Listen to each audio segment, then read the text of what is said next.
अस्सलाम वालेकुम। आज हम फर्स्ट ईयर के एक इम्पोर्टेंट टॉपिक को एक्सप्लेन करेंगे और वो है टिश्यू कल्चर।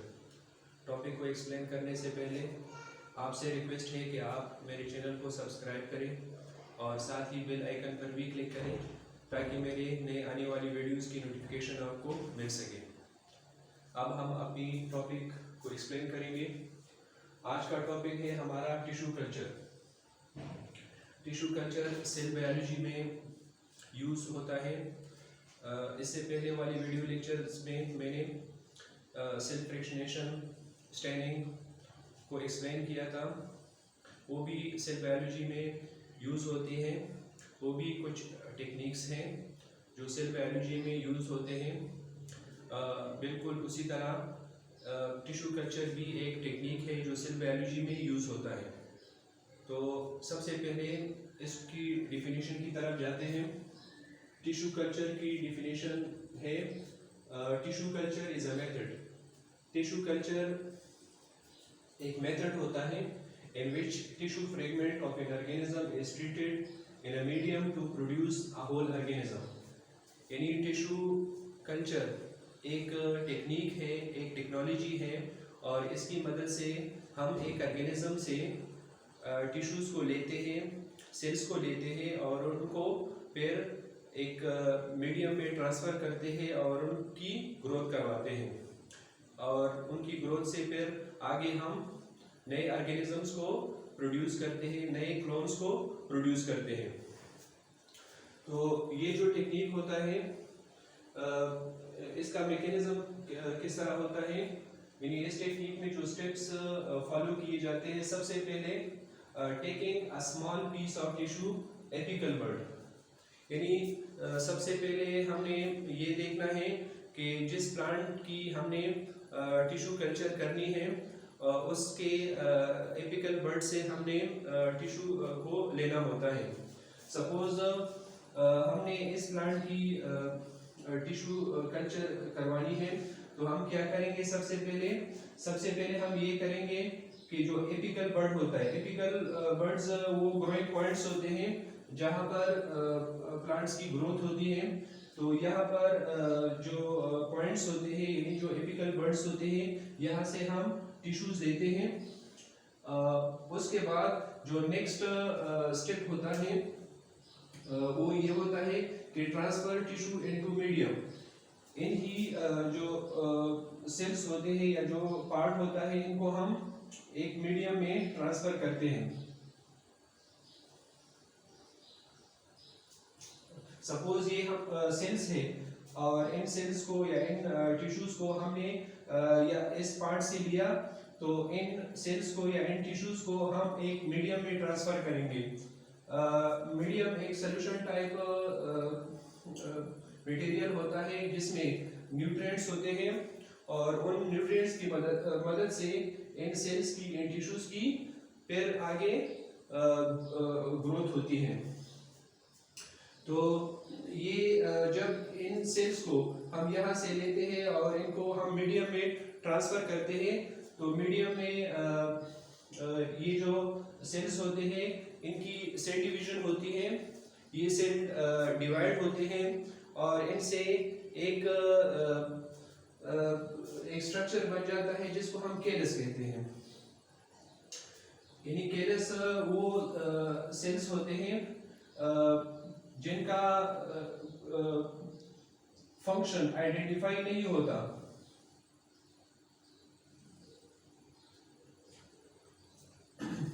यानी ये जो सेल्स होते हैं या ये जो कैलस होता है इनका कोई खास फंक्शन आइडेंटिफाई नहीं होता। तो इनका सिर्फ एक ही फंक्शन होता है और वो होता है सेल डिवीजन। यानी ये सेल डिवाइड और रीडिवाइड होते हैं और ये जो सेल्स होते हैं इनकी तादाद आहिस्ता आहिस्ता इंक्रीज होती है। तो ये जो सेल्स होते हैं ये एक कैलस में कन्वर्ट हो जाता है। फिर इस कैलस को, ये जो कैलस होता है इनको डिफरेंशिएट करने के लिए हम इस कैलस को ट्रांसफर करते हैं एक और मीडियम में। यानी जो कैलस प्रोड्यूस होता है उनको पहले हम ऑक्सीजन कंटेनिंग मीडियम में ट्रांसफर करते हैं। ऑक्सीजन क्या है? ऑक्सीजन एक प्लांट हार्मोन है और इसकी मदद से शूट की डेवलपमेंट होती है। यानी जब हम इस कैलस को ऑक्सीजन कंटेनिंग मीडियम में ट्रांसफर करते हैं तो वहाँ इस कैलस में शूट की डेवलपमेंट होती है। यानी उस कैलस से तने निकल आते हैं, उससे ब्रांचेस निकल आते हैं। फिर जब ये काम हो जाता है कैलस में तो उसके बाद हम क्या करते हैं, उस मटेरियल को ऑक्सीजन कंटेनिंग मीडियम से निकालकर एक और मीडियम में ट्रांसफर करते हैं जिसको हम साइटोकाइनिन कंटेनिंग मीडियम कहते हैं। साइटोकाइनिन भी एक प्लांट हार्मोन है और साइटोकाइनिन की मदद से रूट्स की डेवलपमेंट होती है प्लांट्स में। तो ये हार्मोन रूट्स की डेवलपमेंट करवाता है और उस कैलस में से या उस मटेरियल में से रूट्स भी निकल आते हैं। फिर उसके बाद जो नेक्स्ट स्टेप होता है वो ये होता है कि उन टिश्यूज से जो हमने एपिकल बड से लिए होते हैं उनसे शूट्स भी निकल आते हैं और उनसे रूट्स भी निकल आते हैं इन हार्मोन्स की मदद से। आगे हम उनको फिर ट्रांसफर करते हैं फील्ड में, उनको खेत में या फील्ड में ट्रांसफर करते हैं और फिर वहाँ से हम बहुत ज़्यादा तादाद में प्लांट्स को हासिल कर लेते हैं। और वो प्लांट्स इस प्लांट के क्लोन्स होते हैं, इस प्लांट के कॉपीज होते हैं जिस प्लांट से हमने इनिशियल टिश्यूज लिए होते हैं। तो ये था टिश्यू कल्चर का मैकेनिज्म। टिश्यू कल्चर की इम्पोर्टेंस क्या है, ये क्यों इम्पोर्टेंट है?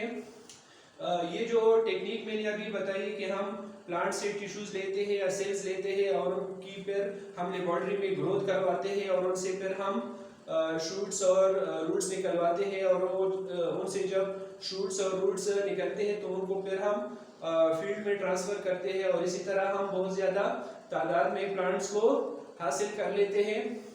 तो ये जो तरीका है ये तरीका जेनेटिक इंजीनियरिंग भी हम इस मकसद के लिए यूज़ कर सकते हैं। लेकिन जेनेटिक इंजीनियरिंग एक डिफ़िकल्ट और एक्सपेंसिव मेथड है, तो इसलिए हम टिश्यू कल्चर को यूज़ करते हैं क्लोन्स हासिल करने के लिए, ऑर्गेनिजम्स के कॉपीज हासिल करने के लिए।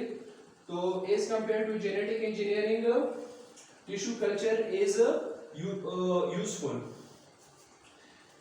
तो इसकी एक इम्पोर्टेंस तो ये है कि जेनेटिक इंजीनियरिंग के मुकाबले में टिश्यू कल्चर आसान भी होता है और ये इनएक्सपेंसिव भी होता है।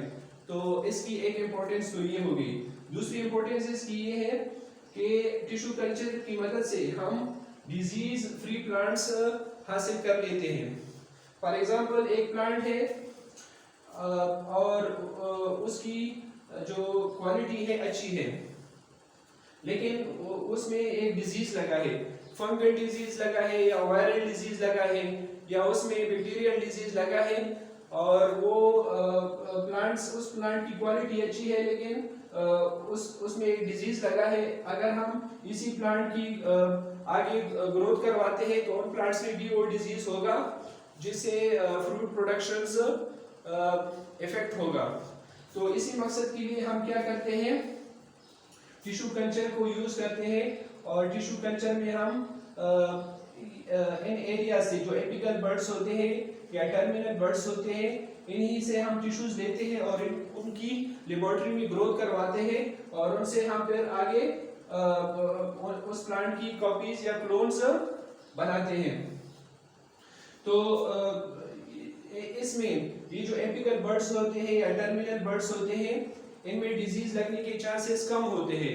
अगर पूरी बॉडी में डिजीज लगा हो तो इन ये जो पॉइंट्स होते हैं, जो ग्रोइंग पॉइंट्स होते हैं एपिकल बर्ड्स या टर्मिनल बर्ड्स, इसमें वायरस या बैक्टीरिया या फंजाई इतनी आसानी के साथ ट्रांसफर नहीं होते।